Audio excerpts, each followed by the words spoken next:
Hello friends, welcome to Lekhas Madhura foods. ఇంకా ఆ సాగి రబ్బర్ లాంటి మైదా నూడిల్స్ తింటున్నారా?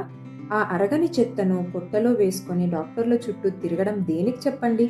అచ్చం కొంగున నిప్పు కట్టుకొని దేవుడా దేవుడా అన్నట్టు ఆ బాధ మనకెందుకు? 10 నిమిషాల్లో మన ఇంట్లోనే అద్దిరిపోయే గోధుమ నూడిల్స్ చేసుకుందాం రండి. ముందుగా ఒక గిన్నెలో 1.5 కప్పుల గోధుమ పిండి తీసుకొని ఇందులోకి 1 టీ స్పూన్ ఉప్పు వేసి అవసరమైనంత నీళ్లు పోసుకుంటూ పిండి తడుపుకోవాలి.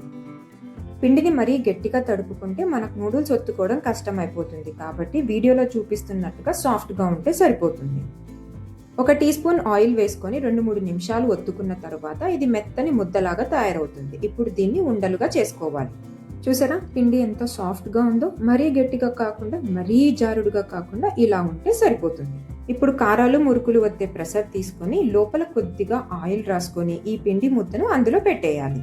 స్టవ్ మీద గిన్నె పెట్టి నీళ్లు పోసుకొని మరిగించుకున్న తర్వాత 1 టీ స్పూన్ ఉప్పు వేసుకొని మనం ఇంతకుముందు రెడీ చేసి పెట్టుకున్న చపాతీ పిండిని ఇలా నూడిల్స్ లాగా ఒత్తుకోవాలి. కారాలు మురుకులు ఒత్తుకున్నంత ఈజీ కాదండోయ్, కొద్దిగా ప్రెషర్ పెట్టి ఒత్తుకోవాల్సిందే. హెల్త్ కావాలంటే ఈ మాత్రం కష్టపడాల్సిందే కదండి.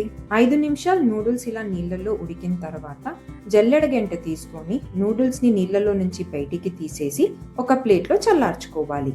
చూసారా, నూడిల్స్ ఎంత పర్ఫెక్ట్ గా వచ్చాయో? అచ్చం బయట మార్కెట్లో దొరికే నూడిల్స్ లాగే ఉన్నాయండి. ఇప్పుడు ఒక పాన్ లో 2-3 టేబుల్ స్పూన్ల ఆయిల్ వేసి వేడి చేసుకోవాలి. సన్నగా కట్ చేసుకున్న వెల్లుల్లి, ఉల్లిపాయ, క్యారెట్, క్యాప్సికం వేసుకొని కొద్దిగా ఉప్పు కూడా వేసి 2-3 నిమిషాలు జస్ట్ హై ఫ్లేమ్ మీద సాట్ చేసుకోవాలి. ఎక్కువసేపు ఫ్రై చేసామంటే ఈ కూరగాయల టెక్స్చర్ మారిపోతుంది, టేస్ట్ కూడా మారిపోతుంది.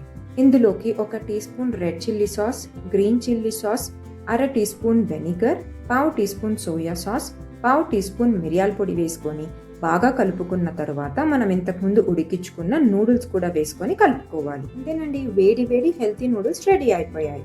కానీ మన నూడిల్స్ బ్రాండ్కి ఏం పేరు పెట్టాలో తెలియట్లేదు. మీకు ఏదైనా పేరు నచ్చినట్లయితే కామెంట్ చేయండి.